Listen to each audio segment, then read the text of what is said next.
Halo semua, selamat datang dalam video presentasi farmakologi GK15 dalam penjelasan obat ISDN pada sistem kardiovaskular. Berikut nama-nama kelompok GK15. Selamat menyaksikan. Dalam pembelajaran kali ini, kita memiliki beberapa subtopik. Yang pertama, definisi obat, nama generik dan nama paten. Yang kedua, gambar tiap sediaan bentuk obat. Yang ketiga, golongan dan klasifikasi. Kemudian yang keempat, ada indikasi dan kontraindikasi. Dan yang kelima, ada efek samping. Kemudian, yang keenam, ada farmakodinamik dan farmakokinetik. Yang ketujuh, dosis dan cara pemberian obat. Yang kedelapan, ada nursing consideration. Kemudian yang ke-9, indeks keamanan kehamilan. Dan yang terakhir ke-10, special precaution. Baik, yang pertama kita akan mengetahui apa itu definisi obat. Apa sih definisi obat itu? Obat merupakan berasal dari kata pharmakon, yaitu berasal dari bahasa Yunani yang memiliki arti racun. Obat sendiri memiliki arti yaitu bahan atau paduan bahan yang termasuk produk biologi yang digunakan untuk mempengaruhi atau menyelidiki sistem fisiologi atau keadaan patologi dalam rangka untuk menetapkan diagnosis, pencegahan, penyembuhan, pemulihan, peningkatan kesehatan, dan kontrasepsi untuk manusia. Video kali ini kita akan menjelaskan jenis dari obat isosorbate dinitrat atau yang disebut ISDN. ISDN merupakan obat vasodilator dengan golongan nitrat yang memiliki fungsi untuk mencegah dan juga mengobati angina pectoris atau di mana keadaan ada rasa nyeri pada bagian dada yang sering kita kenal dengan jantung koroner. Nah, selanjutnya kita akan bahas tentang nama paten dan nama generik dari obat ISDN. Nama paten dari obat ISDN yaitu isosorbate dinitrat dan nama generiknya yaitu Dilatrate SR, Isordil titrados, dan ISDN. Selanjutnya yaitu bentuk sediaan obat dari ISDN, yaitu dalam jenis padat. Ada dalam bentuk sediaan tablet, tablet sublingual, dan juga tablet lepas lambung. ISDN tidak hanya ditampilkan dalam bentuk sediaan padat saja, tetapi juga memiliki bentuk sediaan obat cair, yaitu dalam bentuk injeksi. Injeksi yang terbagi menjadi dua, yaitu ada ampul dan juga ada vial. Selanjutnya, golongan dan klasifikasi obat. Golongan dan klasifikasi obat ISDN, golongannya termasuk dalam obat keras dan klasifikasinya yaitu antiangina atau golongan nitrat, yaitu obat-obatan yang digunakan untuk mencegah dan meredakan nyeri pada nyeri dada. Indikasi dan kontraindikasi obat ISDN, yaitu indikasi umumnya adalah informasi obat ini hanya boleh diketahui untuk kalangan medis, yaitu di mana pencegahan dan pengobatan untuk angina pectoris yang disebabkan oleh penyakit jantung koroner. Lalu untuk kontraindikasinya dapat dilihat pada pasien yang memiliki infark miokard akut, shock, trauma cerebral, anemia berat, dan lainnya. Lalu obat ISDN ini juga tidak dapat digunakan bersamaan dengan obat inhibitor. Dapat dilihat contohnya di dalam slide. Nah, kemudian dalam penggunaan obat isosorbate dinitrat ini terdapat efek samping, yaitu sakit kepala, kemerahan wajah, dan juga takikardia.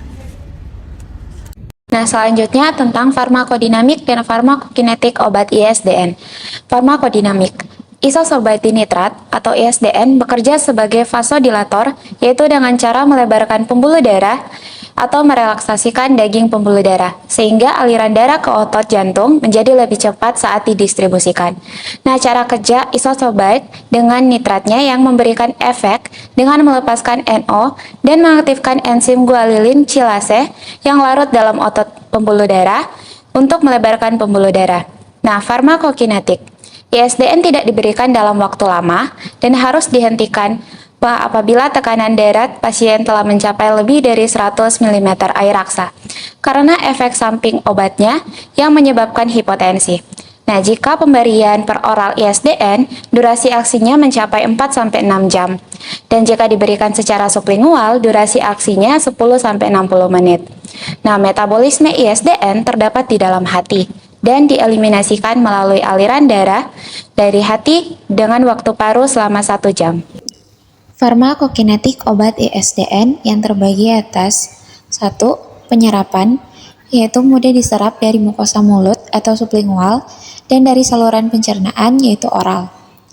Yang kedua, bioavailabilitasnya mencapai 10-90%, yaitu sangat bervariasi dan meningkatkan dengan terapi kronis, di mana waktu untuk mencapai konsentrasi plasma puncak yaitu 0,5-1 jam.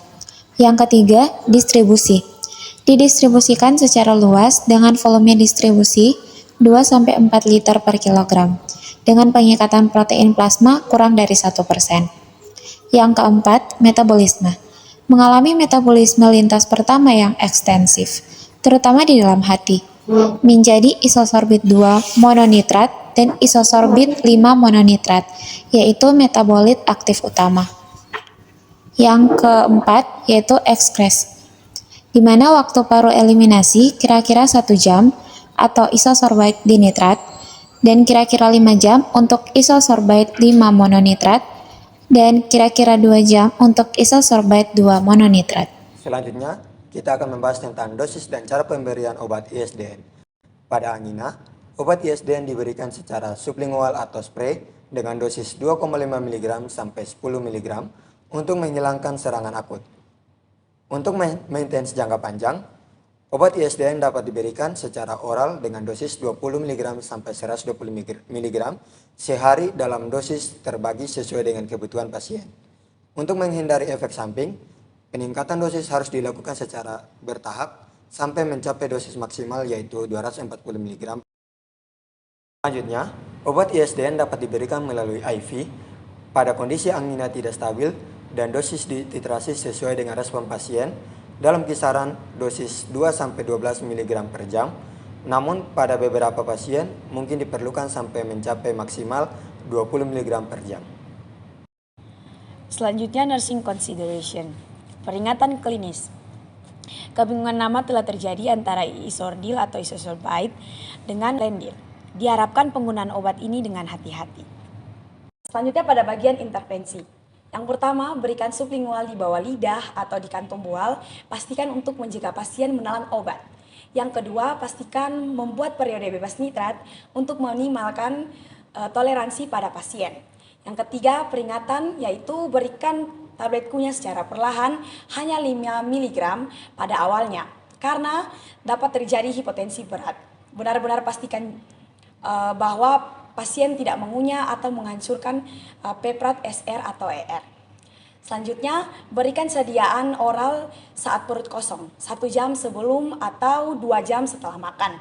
Sarankan kepada pasien makan jika terjadi sakit kepala parah dan tidak terkontrol. Yang selanjutnya, peringatkan yaitu siapkan peralatan pendukung agar mencegah jika terjadi overdosis atau kondisi jantung memburuk. Dan yang terakhir, peringatan untuk mengurangi dosis secara bertahap jika pengobatan anginati tiba-tiba terhenti, masalah penarikan dapat ditarik jika terjadi penghentian cepat. Selanjutnya, kita akan membahas tentang indeks keamanan kehamilan. Menurut Food and Drug Administration atau FDA, obat ISDN dikategorikan C, yang artinya studi reproduksi pada hewan ditemukan adanya efek buruk pada janin. Tidak ada studi yang memadai dan terkontrol dengan baik pada manusia, tetapi manfaat potensial mungkin menjamin penggunaan obat pada wanita hamil meskipun ada risiko potensial.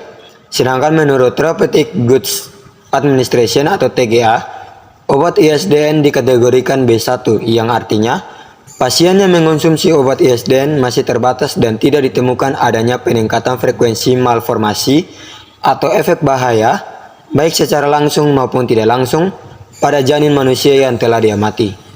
Studi pada hewan boleh menunjukkan bukti terjadinya peningkatan kerusakan janin, namun penggunaan obat ISDN pada ibu hamil tidak disarankan kecuali benar-benar dibutuhkan karena obat ini belum memiliki data jelas tentang keamanan dan efektivitasnya untuk ibu hamil. Poin pengajaran.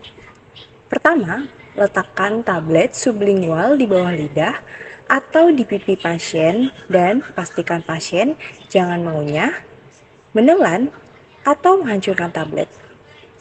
Kemudian, ambil isosorbit sebelum nyeri dada dimulai, ketika aktivitas atau situasi dapat memicu serangan.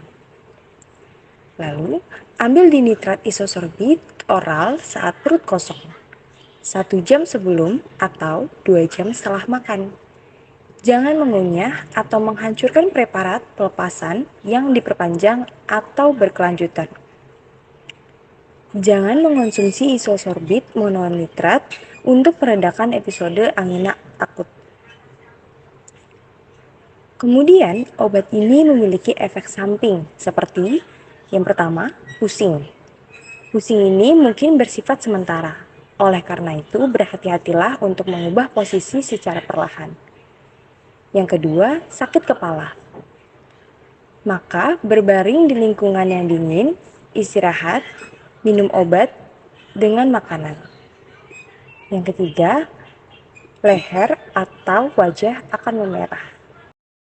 Special precaution atau terapi khusus pada obat ini yaitu pasang ring jantung atau angioplasti koroner, kemudian ada bypass jantung, transplantasi jantung, ablasi, kardioversi, penggunaan ICD, dan juga TAVI. Berikut adalah referensi yang kami gunakan dalam video ini. Demikian video presentasi dari GK 15. Sekian dan terima kasih.